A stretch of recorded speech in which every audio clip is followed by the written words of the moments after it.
Well, we are marching on with our progress in terms of our material for human resource staffing. Today in this video we're talking about Chapter 6B, which is the second part of the Chapter 6 information about where we go to find people.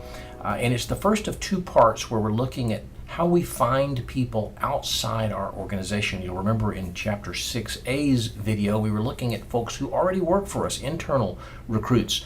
And a lot of times we've got great people working for us already who are ready to move into other roles, but sometimes we look through the organization and we really can't find anybody that is ready for what we need right now.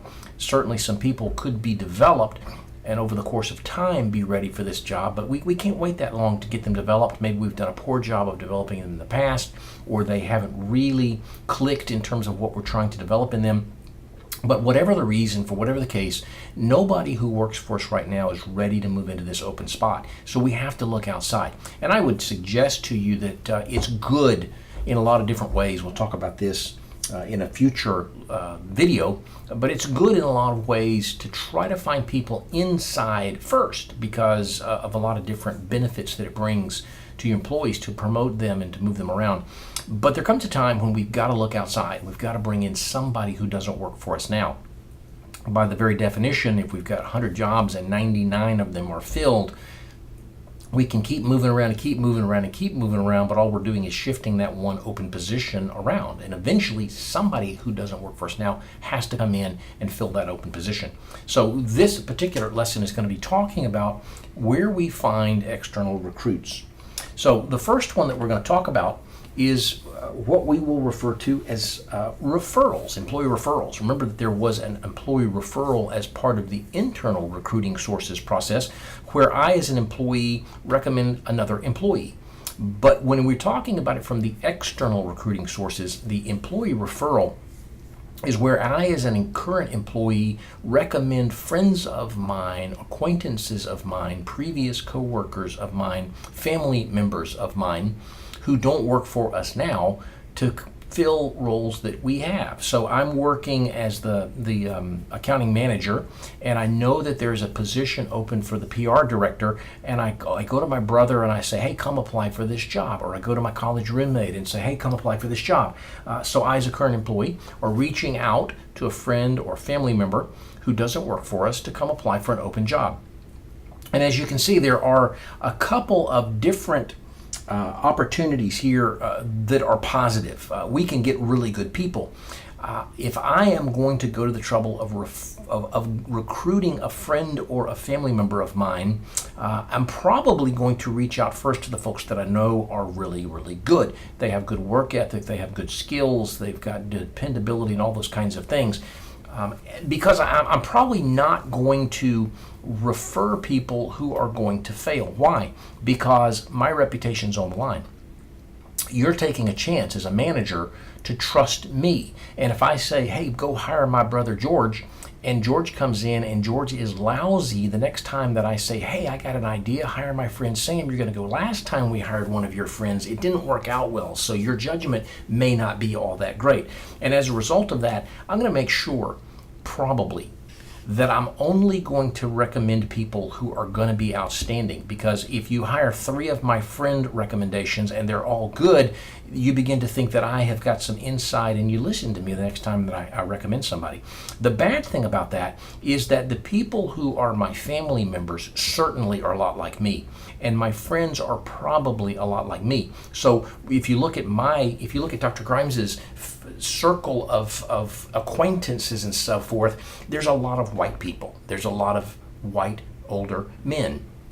And so chances are pretty good that the people that I could refer for a job are going to be older white men. And that means that in our organization, we no longer have a lot of diversity because we've got a whole lot of people who look just like me, and we don't have a whole lot of new ideas. Now, I'm in a little bit of a different role as a professor because I know you, students.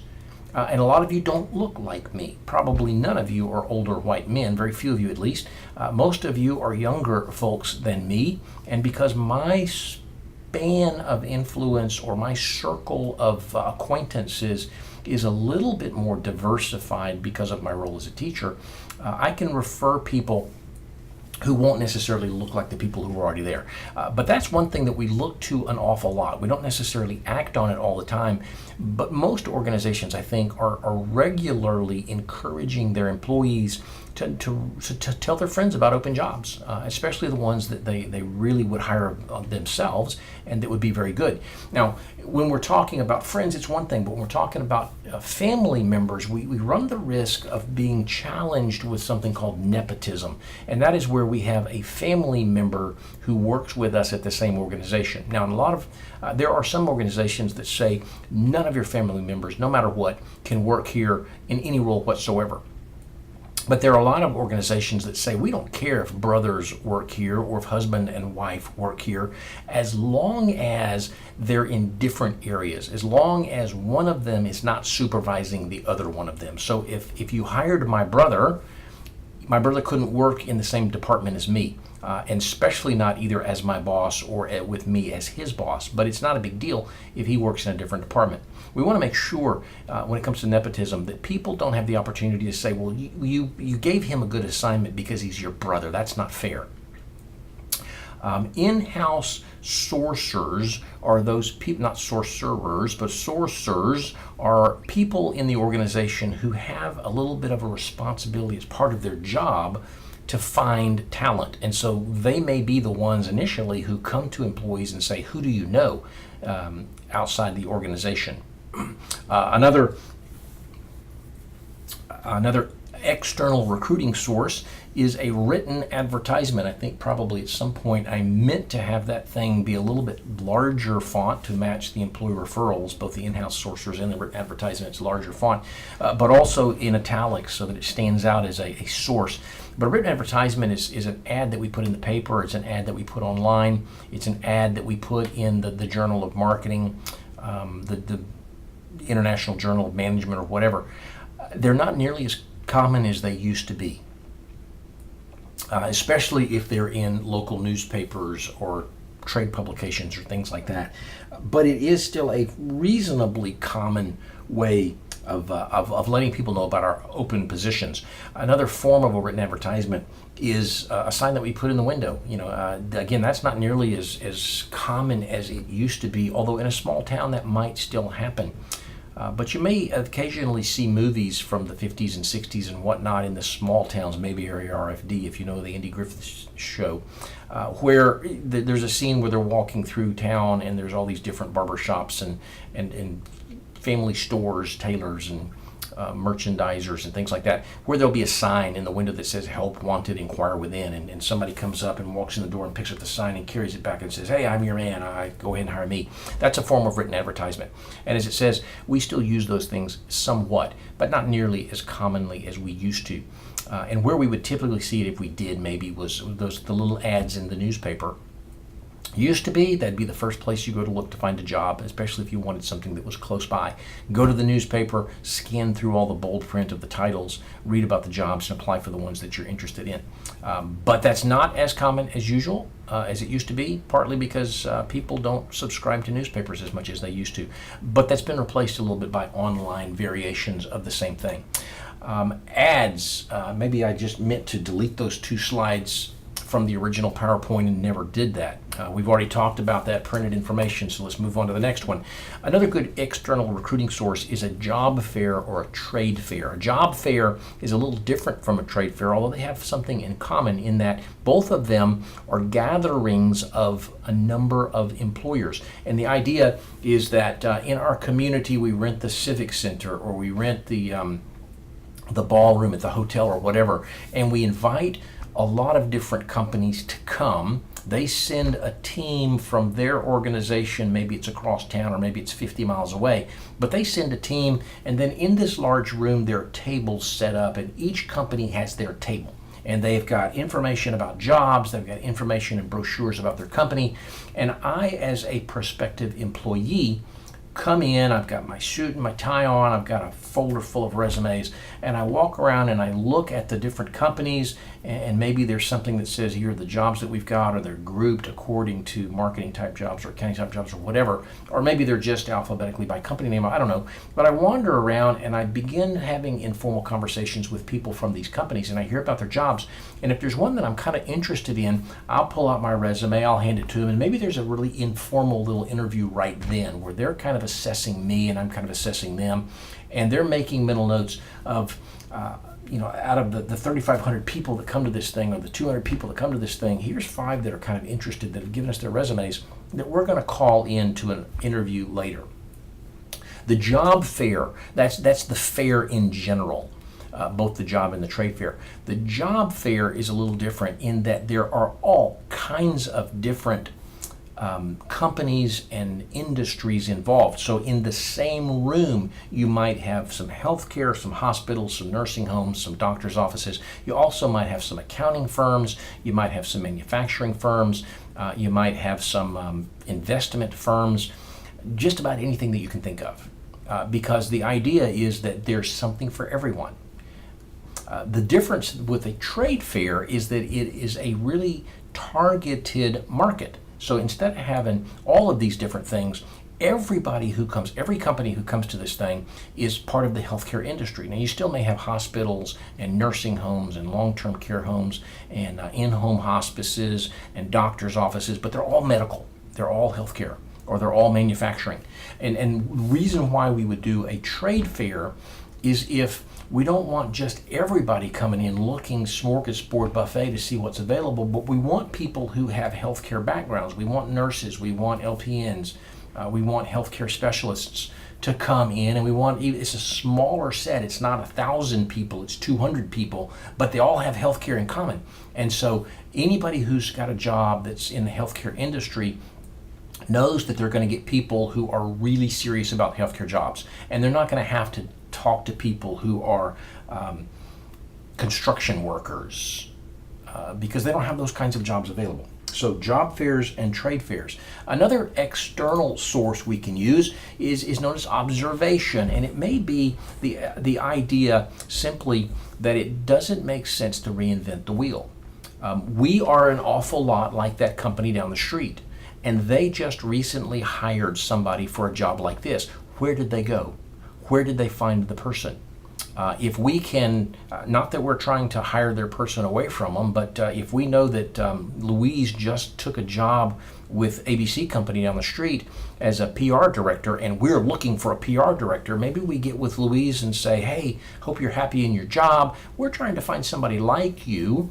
How did you get in contact with this company, and what people do you know that might be interested in working for us? Or maybe we go to ABC Company and say, hey, Lee, just to clear up front, we're not trying to take your employees away, but we're looking for somebody kind of like Louise. Where'd you find her? Can you help us find somebody for a similar role at our place? So observation is simply watching your competitors, looking at what they're doing, where they're going to hire, and then not trying to make up the process on your own, but replicating their process. The next thing that we can do is to build resume databases. The reality is that most people who submit a resume aren't really necessarily targeting one specific job. They're just trying to get their name on the list for jobs that are available. And what we unfortunately do a lot of times in human resources and in our organizations is to say, all right, we've received this job for the accounts payable clerk. It doesn't really seem to fit, so okay, thank you very much. And we kind of forget about it.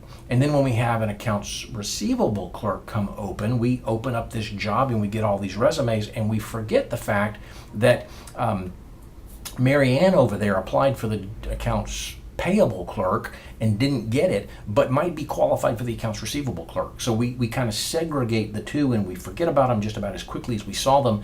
But a resume database is like a big file folder, or it's a computer bank where we put in that Mary Ann applied for this, she's got these qualifications, and we kind of keep it in the back of our mind so that the next time we have something that's similar to that, we can go to that resume that we already have. Now, chances are pretty good that in the meantime, Mary Ann's found another job, but we don't know that, and she may not be happy where she is. So we've got this accounts payable clerk. We didn't hire Mary Ann, but we kept her resume, and now we've got this accounts receivable clerk, where we need somebody like Mary Ann. We find her resume, we reach out, we say, hey, we didn't have a good fit on the accounts payable clerk, but we've got an accounts receivable clerk. You think you'd be interested in that? Already got a job? Cool. We wish you the best. Thank you very much. Keep us in mind if anything doesn't work out. Or, you're not necessarily happy, you might be interested. Come on in and have an interview and let's see what happens. So the resume database. Maybe they're paper copies somewhere in a file that's organized somehow. Maybe we've entered that information into a database. But again, it's a resume from somebody who's applied in the past. It didn't work out for some reason, but they might still be interested. We might still be interested. And instead of waiting for 100 resumes to come in, we may already have 30 that could be considered. So we still would want others to come in because there may be somebody great that didn't apply for the last one, but we've got a pool to start with. So that is a resume database. Another thing is a career site, where we talked about ads typically being paper, print, newspaper, magazine, journal kinds of things.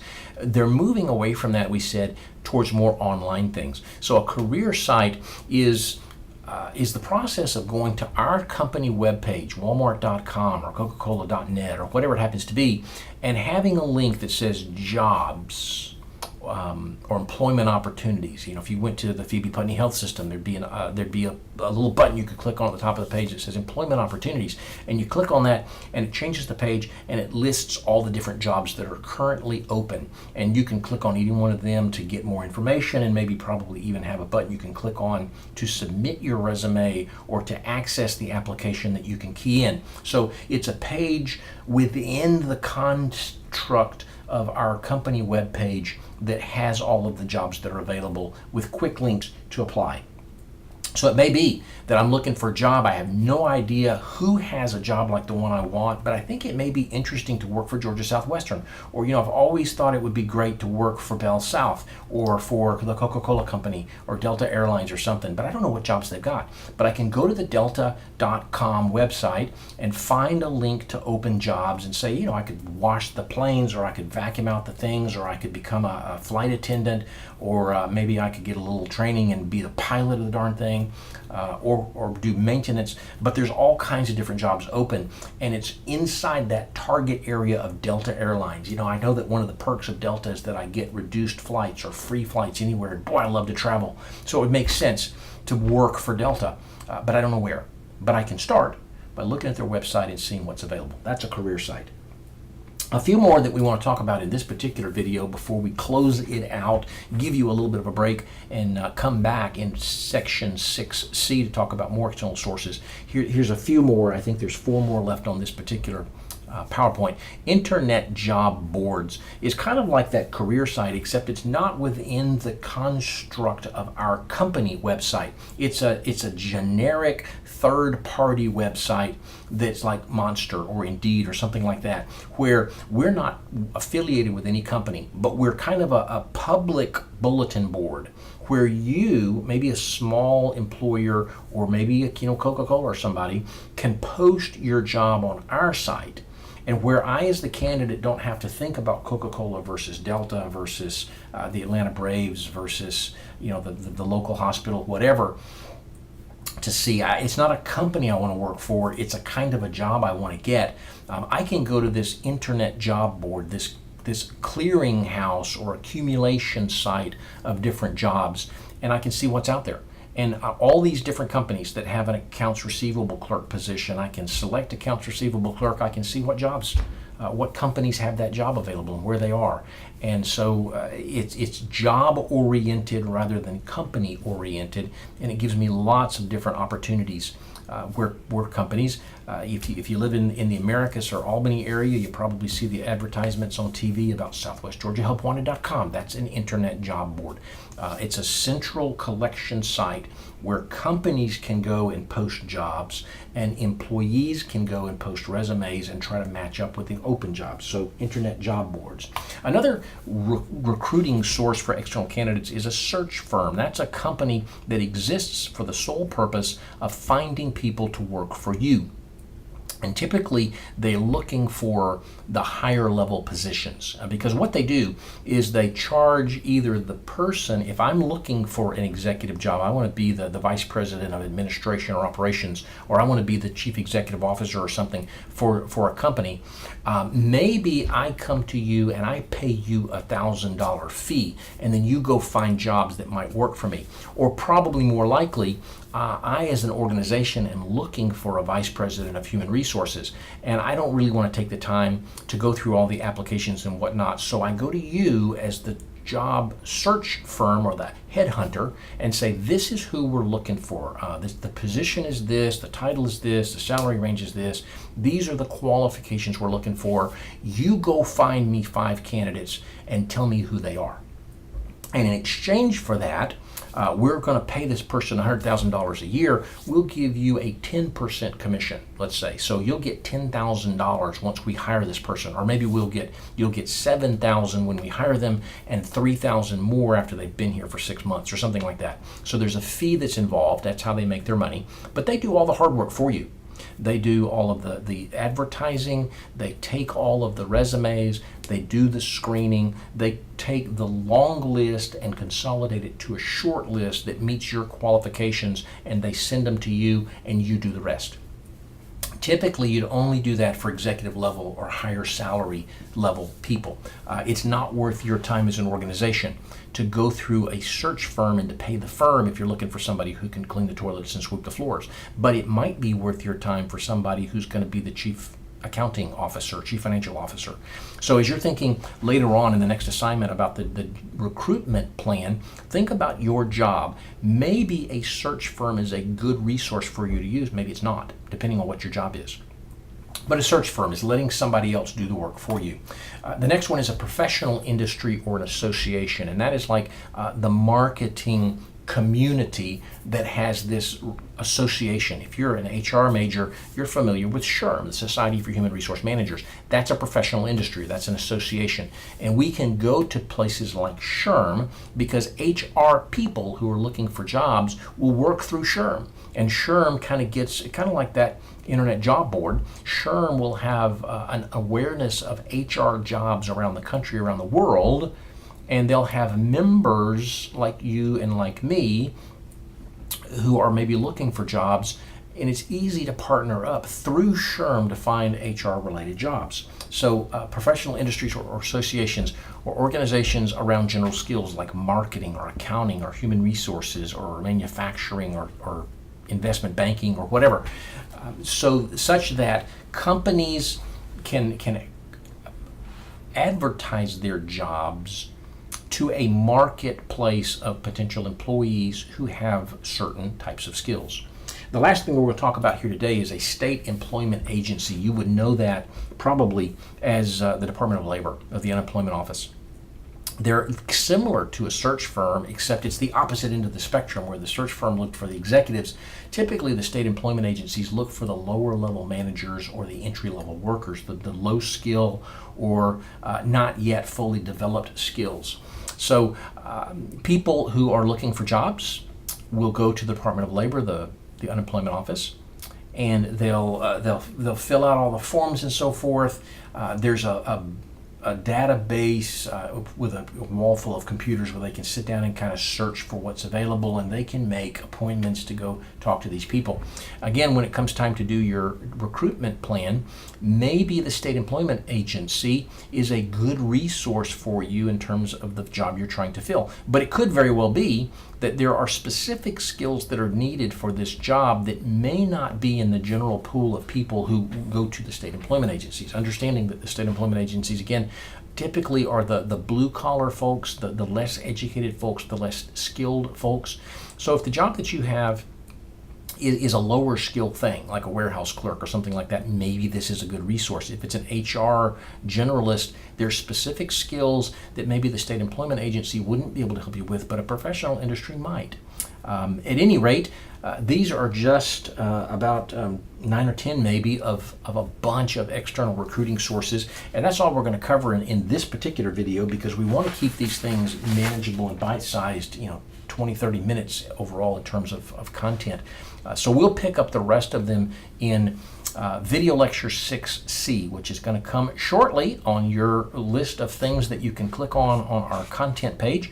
Hopefully, again, you are getting some really interesting information and learning some things, broadening your horizons, whether you're going to be an HR person or you're going to be a manager, knowing where to go to find people, knowing that there's lots and lots of different resources that you can use to find them is going to be helpful to you. So we'll call it quits for now, and we'll pick back up here from my perspective in literally a couple of moments. From your perspective, maybe tomorrow or whenever you get around to watching the next video.